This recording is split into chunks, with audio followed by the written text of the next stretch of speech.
Les photographies que vous voyez ici, je suis peut-être un des premiers à les avoir vues, non pas pendant le montage de l'exposition, mais en 1985, quand elles furent présentées la toute première fois à Charleroi, dans ce qui n'était pas encore le musée de la photographie, mais une maison de maître rue Huard-Chapelle, si mes souvenirs sont bons.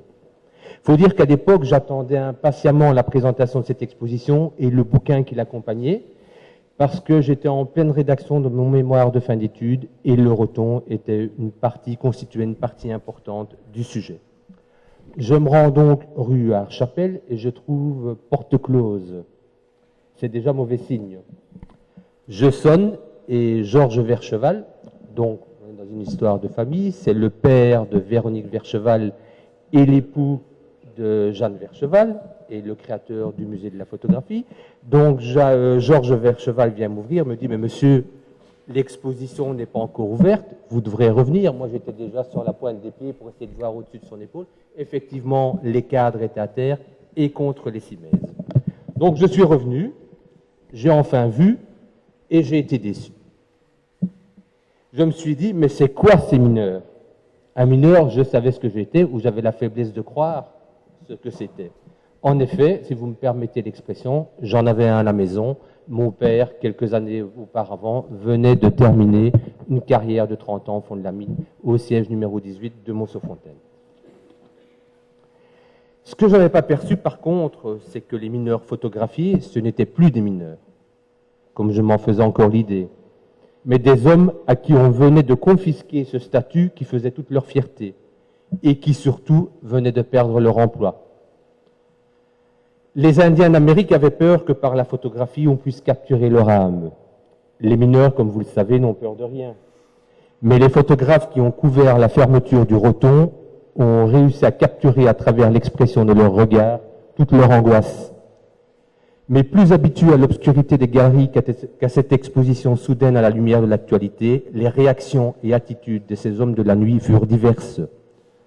Voulant certainement se donner une certaine contenance et faisant contre mauvaise fortune bon cœur, d'aucuns posèrent devant les photographes, d'autres crânèrent ou encore jouèrent, voire surjouèrent, un rôle qui certes sonnait faux, mais donnait au public, entre guillemets, ce qu'il était venu chercher, de l'émotion.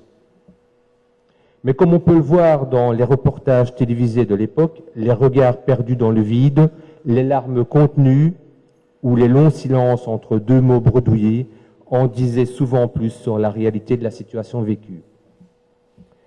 La fin de l'industrie houillère, c'est une véritable tragédie classique en somme, avec une unité de temps, le 30 septembre 1984, une unité de lieu, le puits Sainte-Catherine des Charbonnages du Roton à Farciennes, et une unité d'action, la fermeture de la dernière mine wallonne. De cette journée particulière, je dégagerai une photographie de Véronique Vercheval que vous pouvez voir dans l'exposition, qui a été prise à l'occasion de la cérémonie officielle, et où on peut voir un mineur d'origine turque brandir d'une main le diplôme de la décoration du travail de seconde classe qu'il vient de recevoir pour ses 20 ans de fond, et de l'autre, un document bricolé de toutes pièces, une espèce de collage. Et sur ce dernier document, qui nomme ce mineur président gouverneur général fédéral de Roton, ce document le présente entouré de ses amis, notamment des personnalités politiques de l'époque.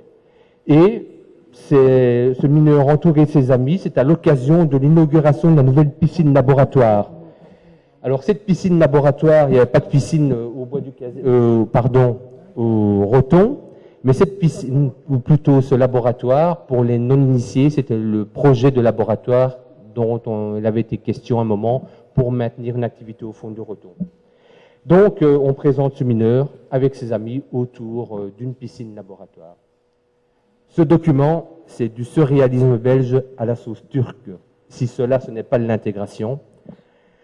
Alors aujourd'hui, je peux regarder en face les photographes que j'avais un peu dénigrés à l'époque pour saluer à la fois leur talent et la pertinence de leur regard.